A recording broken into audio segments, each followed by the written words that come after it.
अस्सलाम वालेकुम क्लास। आज हमारा कंप्यूटर पार्ट 1 का लेक्चर नंबर 21 है। और लास्ट टाइम हमने कुछ बस के बारे में पढ़ा था कि डाटा ट्रैवल के लिए हम डिफरेंट बसेस वगैरह यूज़ करते हैं। आज हम पढ़ेंगे बहुत ही इंपॉर्टेंट कंपोनेंट है कंप्यूटर का, I/O यूनिट। ठीक है, इसके बारे में पढ़ेंगे कि क्यों आखिर ज़रूरत पेश आई I/O यूनिट को बनाने की। कंप्यूटर क्यों डायरेक्टली कम्युनिकेट नहीं करता इनपुट आउटपुट डिवाइसेस से। तो देखते हैं सारा कुछ।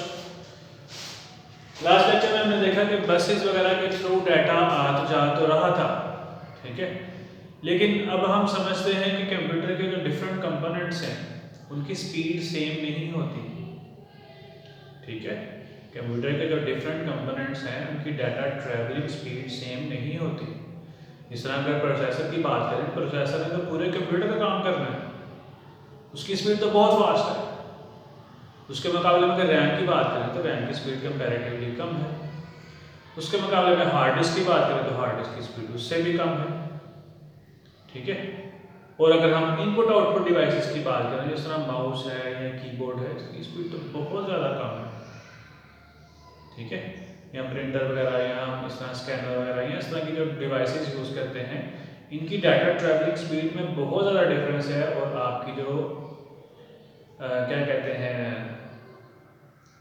CPU है, सेंट्रल प्रोसेसिंग यूनिट है, उसकी स्पीड में बहुत ज़्यादा ज़मीन आसमान का फर्क है। तो अब जब इतना स्पीड डिफरेंस आ रहा है तो काम करने में प्रॉब्लम तो फिर आएगी। ठीक है, काम करने में फिर प्रॉब्लम तो आएगी, मुश्किल तो फिर होगी। ठीक है, अब इसमें क्या सोल्यूशन निकाला गया कि हमने कहा एक सेंट्रली पार्टी को बनाना। पहले एक एग्जांपल से आपको समझाता हूँ कि असल में I/O यूनिट की ज़रूरत क्यों पेश आई। कि कंप्यूटर जो CPU था, ये प्रोसेसर था, वो डायरेक्ट कम्युनिकेट करता रहता, मतलब माउस से पूछ लेता डाटा और अपने काम बाकी करता रहता, और कीबोर्ड से भी डाटा ले लेता। प्रॉब्लम ये आ रही थी कि जब वो माउस से कम्युनिकेट कर रहा है तो इस दौरान वो और कोई काम नहीं कर सकता। एक चीज़ समझें, प्रोसेसर हमारा एक टाइम में एक ही काम करता है, मल्टीपल काम नहीं करता। ठीक है, हमारा जो प्रोसेसर होता है वो मल्टीटास्किंग नहीं होता। अब यहाँ पे एक और क्वेश्चन आता है आपके जहन में, बल्कि कुछ बच्चों के जहन में आ भी रहा होगा कि कंप्यूटर तो एट द सेम टाइम जो मर्जी करो कर ही जाता है।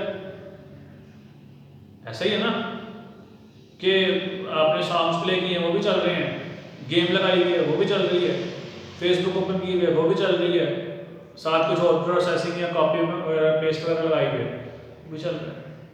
कंप्यूटर सारे काम धड़ाधड़ करने जा रहा है। यहाँ सर कह रहे हैं कि एक टाइम में एक से ज़्यादा काम ही नहीं करता। तो ये कैसे मुमकिन है? तो ये बच्चों ऐसे मुमकिन है कि computer at the same time सिर्फ एक ही काम कर रहा होता है। ठीक है, लेकिन उसकी स्पीड इतनी तेज होती है कि वो थोड़े से वक्फे के लिए इसको करता है, एक सेकंड के 10वें हिस्से के लिए इसको करेगा, उसके बाद छोड़ के इसको कर देगा, उसके बाद छोड़ के इसको कर देगा, उसके बाद छोड़ के इसको कर देगा। अभी सेकंड कंप्लीट नहीं हुआ था कि दोबारा इसको शुरू कर देना। तो काम का फ्लो इस तरह से चलता रहता है कि सारे काम साइमल्टेनियसली लग रहे होते हैं, लेकिन वो कर वक्फे से रहा होता है सब। थोड़ी देर के लिए करता है, इसको छोड़ता है, फिर थोड़ी देर के लिए इसको करता है, छोड़ता है, फिर थोड़ी देर के लिए इसको करता है, फिर छोड़ता है। ठीक है, लेकिन माउस के साथ ये प्रॉब्लम था कि जब तक आप माउस को मूव करते रहते हैं, जब तक आप कीबोर्ड को मूव करते रहते हैं, कीबोर्ड से कीज को प्रेस करते रहते हैं,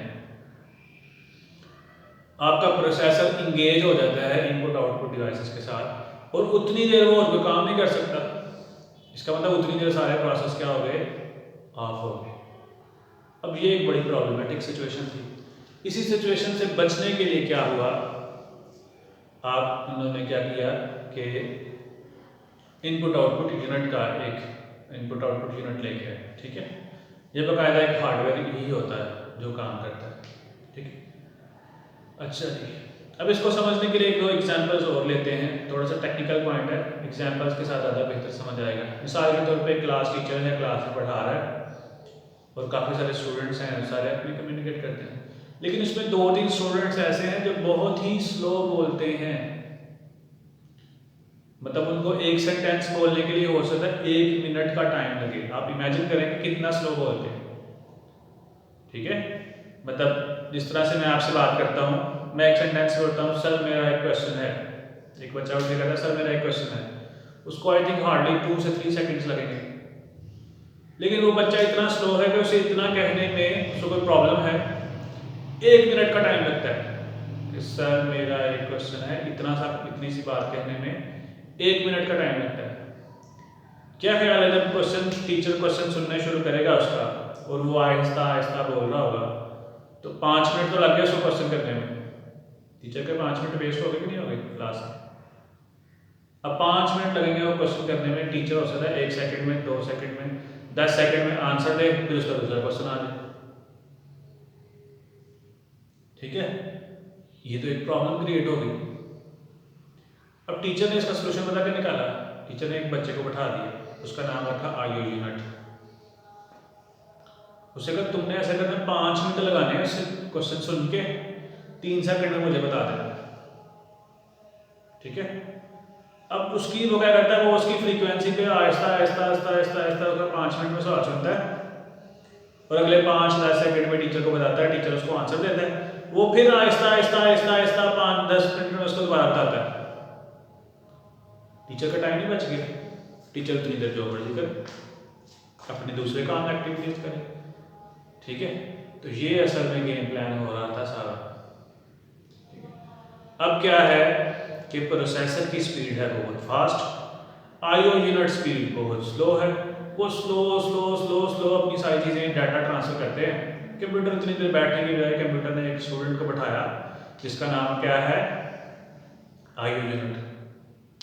उसको कहा बेटा आपने ऐसा करना है, बेटा तो नहीं कहेंगे, उस डिवाइस को कहा सीपीयू ने कि आपने ऐसा करना है, आपने इसकी स्लो स्लो स्लो सारी बात सुन लोगे ना इसकी, फिर मुझे बता देना। अब आईओ यूनिट का काम है कि वो स्पीड मेंटेन कर रहा है। ठीक है, अच्छा उस दूसरे बच्चे के साथ एक प्रॉब्लम ये क्या है कि 5 मिनट में जो वो सवाल सुनता है ना, बताता है, उसको समझ भी नहीं आती। उसको 5 मिनट में उतना ही स्लो सुनाओगे तो फिर समझ आएगी। मतलब टीचर को भी उतना ही स्लो बोलना पड़ेगा जितना वो स्लो बच्चा बोलता है, फिर वो बात समझेगा। तो पहले टीचर के 5 मिनट उस सवाल को सुनने में ज़ाया हो गए, वो जो स्लो स्लो लगा हुआ था। फिर टीचर ने बताया भी स्लो स्लो एक्टिंग करके, 5 मिनट उसमें भी ज़ाया हो गए। सेम प्रोसेसर का मामला है, पहले कीबोर्ड की बात सुन रहा है, कुछ उसमें टाइम ज़ाया हो रहा है, फिर कीबोर्ड को बता रहा है, उसमें भी टाइम ज़ाया हो रहा है। ठीक है, तो दोनों तरफ प्रोसेसर का टाइम ज़ाया हो रहा है, जिसकी वजह से कंप्यूटर की ओवरऑल जो परफॉर्मेंस है ना वो डिक्रीज हो जाती है। कंप्यूटर की जो टोटल परफॉर्मेंस है वो क्या हो जाती है, डिक्रीज हो जाती है। इसको बचाने के लिए क्या किया उन्होंने आईओ यूनिट बना दिया। अब कीबोर्ड या mouse slow slow slow slow अपनी बात बताएंगे आईओ यूनिट को, प्रोसेसर को नहीं। प्रोसेसर बीच में से निकल गया, प्रोसेसर ने कहा तुम जानो, तुम्हारा काम जाने, जब पूरी बात होगी मुझे बता देना। अब वो स्लो स्लो स्लो पूरा क्वेश्चन सुनेंगे, पूरी बात सुनेंगे, जो डाटा ट्रांसफर करवाना चाहता है माउस सुनेंगे, फिर आईओ यूनिट प्रोसेसर की स्पीड के मुताबिक उसको वो सेंड करेगा। प्रोसेसर 1 सेकंड भी नहीं लगाएगा, उसको आंसर देगा, और आईओ यूनिट फिर स्लो स्लो स्लो स्लो सारा डाटा ट्रांसफर करेगा।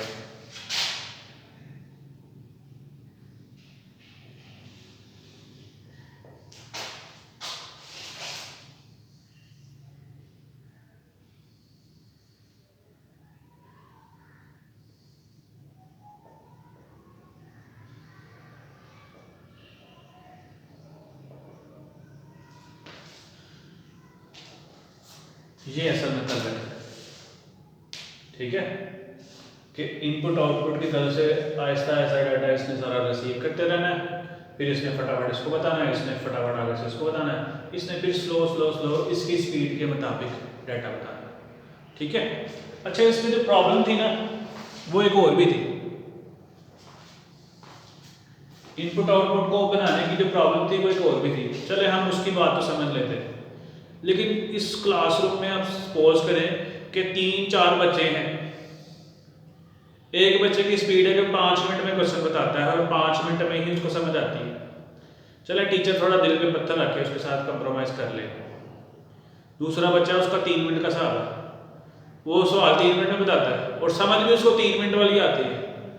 अब टीचर उसकी स्पीड भी याद रखे, फिर एक बचा 2 मिनट वाला भी है, एक बचा 10 मिनट वाला भी है, ठीक है, एक बचा 1 मिनट वाला भी है।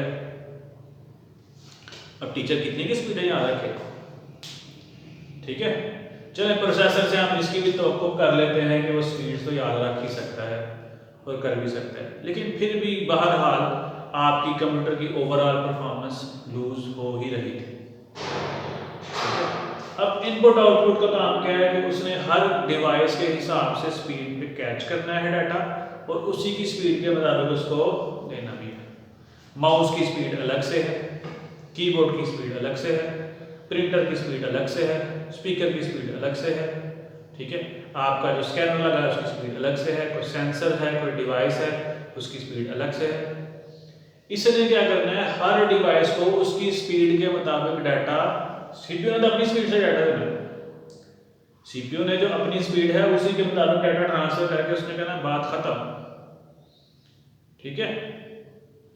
सीपीयू ने अपने हिसाब से डाटा ट्रांसफर कर देना। फिर आगे से इनपुट आउटपुट यूनिट का काम है कि वो उस डिवाइस की स्पीड के मुताबिक, माउस को डाटा मिलेगा माउस की स्पीड के मुताबिक, कीबोर्ड को डाटा मिलेगा कीबोर्ड की स्पीड के मुताबिक, ठीक है। इस तरह हर जो कंपोनेंट होगा उसको डाटा मिलेगा उसकी स्पीड के मुताबिक, ठीक है। तो इस तरह से हम सारा डाटा ट्रांसफर करते हैं। इसकी क्या क्या रिस्पॉन्सिबिलिटीज होती हैं? It responsible to monitor the state of the different devices attach to it, उनकी स्टेट देखते हैं कि ऑन है या ऑफ है, क्या है। It is responsible to compensate the speed difference between the processor and IO devices, ठीक है। जो आईओ डिवाइसेस या इनपुट आउटपुट डिवाइसेस हैं उनकी और जो सीपीयू है उसकी जो स्पीड है ना उसको आपस में कंपनसेट करता है, मतलब उसको बैलेंस करता है, उनको मतलब एक मुतवाज़न रास्ते पर लेकर आता है। इसके बाद टॉपिक है बेटा डिफरेंट टाइप्स, जो हम ये इनपुट आउटपुट यूनिट पढ़ा है इसके दो तरीक़ेकार हैं इसको इम्प्लीमेंट करने के, ठीक है। वो दो हम पढ़ेंगे नेक्स्ट लेक्चर में इंशाल्लाह। अभी एक छोटा सा टॉपिक है उसको डिस्कस कर लेते हैं, how data transfer from CPU to memory, ठीक है। एक्सप्लेन इन स्टेप्स कि सीपीयू से मेमोरी में डाटा किस तरह से जाता है। ये बेटा हम पढ़ भी चुके हैं पहले, आज हम इसको एक्सप्लेन भी कर लेते हैं। कहते हैं CPU place the address of the main memory on the address बस, ठीक है। मेन मेमोरी का एड्रेस बताएगा कि मेन मेमोरी में जाना है आपने, ठीक है। उसके बाद CPU place the address of the data location on the address बस। पहले बताया उसने कौन किसका एड्रेस कि मेन मेमोरी में जाना है, क्योंकि डिफरेंट कंपोनेंट्स है ना, माउस का एड्रेस नहीं दिया, किसी और चीज़ का एड्रेस नहीं दिया, हार्ड डिस्क का एड्रेस नहीं दिया, उसने किसका एड्रेस दिया मेन मेमोरी का, कि मेन मेमोरी में जाना है। फिर मेन मेमोरी में किस लोकेशन पे डाटा रखना है उसका एड्रेस दिया, ठीक है, डाटा लोकेशन का एड्रेस दिया। उसके बाद main memory sees the address on the address bus, जैसे ही वो जाएगा एड्रेस, ठीक है, मेन मेमोरी के पास,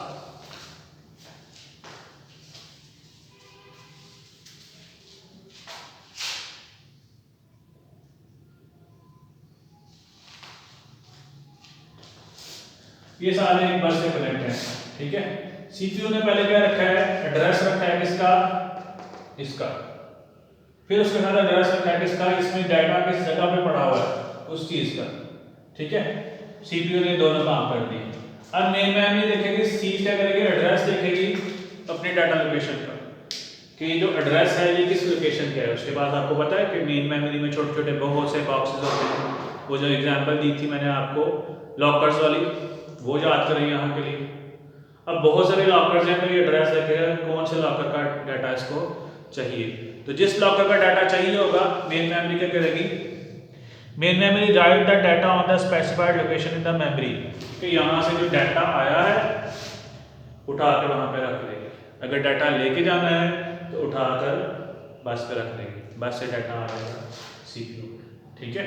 तो इस तरह ये एक छोटा सा मैकेनिज्म है जिसके थ्रू हम मेन मेमोरी से और डाटा सीपीयू की तरफ और सीपीयू से डाटा मेन मेमोरी की तरफ आता भी है और जाता भी है।